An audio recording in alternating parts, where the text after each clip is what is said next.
You love to see Veilguard struggling, right? After all this big social media push that all these outlets gave it 9 out of 10s and praised it as the best fucking game out there. Now, funny enough, a lot of those media outlets are backtracking on it. IGN walked away from its score, and other outlets are kind of running it through the mud. But here's an interesting story I found from Fandom Pulse talking about how the concurrent players, the peak concurrent players, are down 54% from the all-time peak, which was 89,491.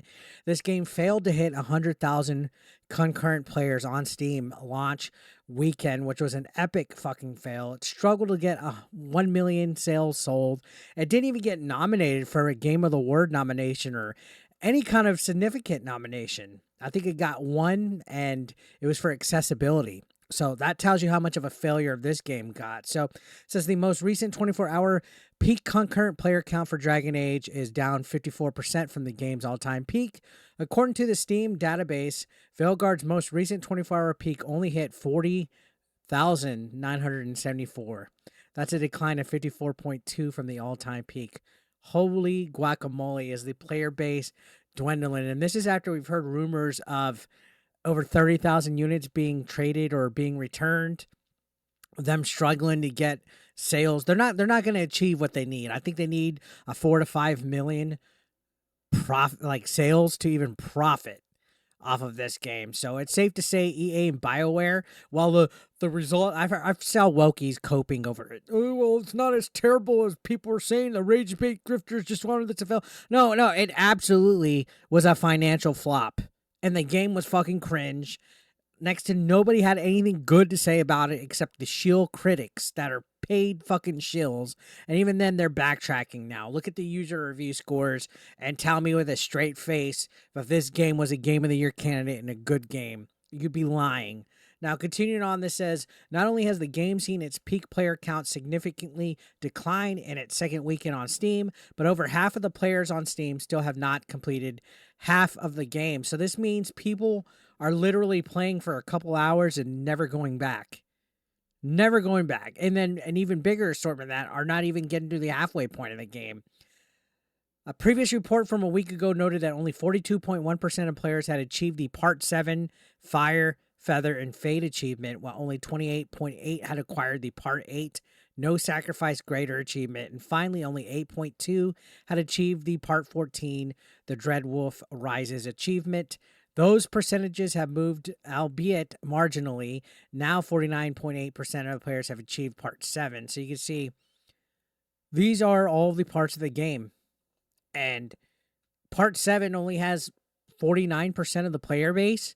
That means 50% of the player base is not coming back to play this game for whatever reason, whether it's boring, whether the combat sucks, whatever it is. But when 50% of your player base on a single player fucking game isn't finishing the game, that's bad.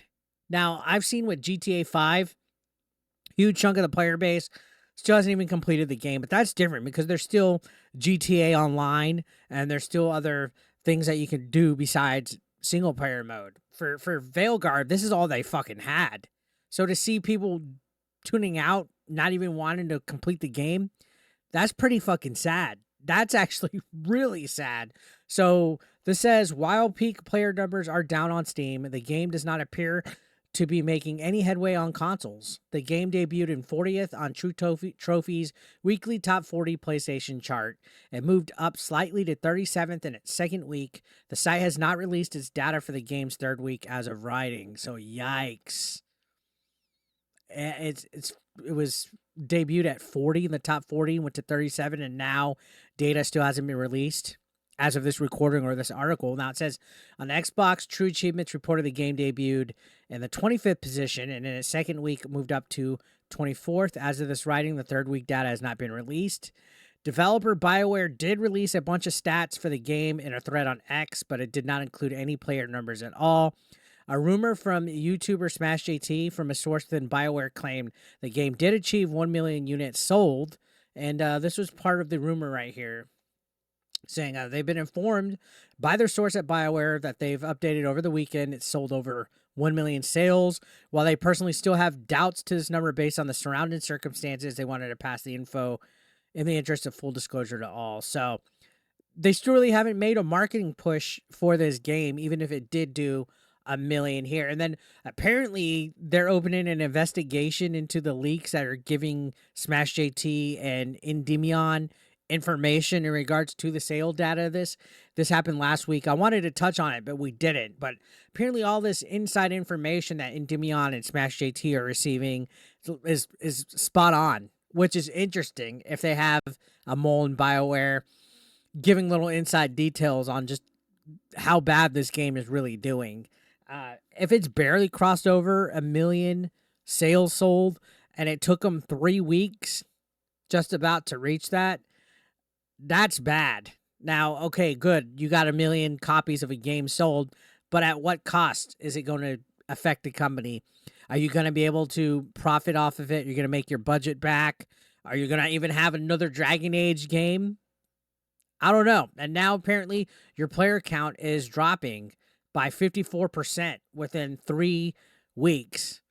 People have no reason to go back either, by the way, because EA and BioWare announced that they will no longer be supporting this game with any kind of DLC or expansions outside of like quality of life updates and patches here or there. So there's no incentive for people to go back and play this game after they completed the campaign, even though it looks like barely 49% of them are even reaching part 7. They essentially shot themselves in the foot with this game by saying, hey, our development teams are going to focus on the next Mass Effect.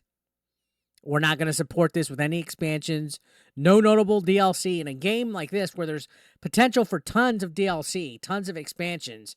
I mean, look at stuff like Baldur's Gate 3. Look at stuff like Skyrim. This big fantasy setting could have a lot of potential for some fun adventures.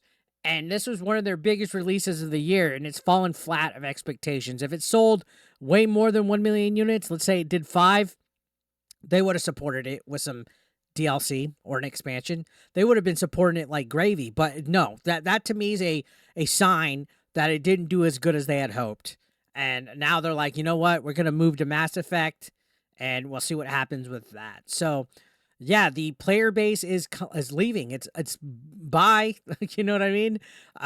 Honestly, they kind of had it coming with all the bullshit they had. I mean, look at this picture right here. This is from the infamous cutscene about misgendering and doing a barf in order to show that you're sorry for it. And then we had top surgery scars, and then all the, you know, the art style of certain aspects of this game. Like, look at all the characters and stuff. They spent so much more time trying to make a robust character creator instead of having an actual good narrative, because we've heard a lot of people say this the story's bad as well. So what do you guys think? Let me know your thoughts down below in the comment section.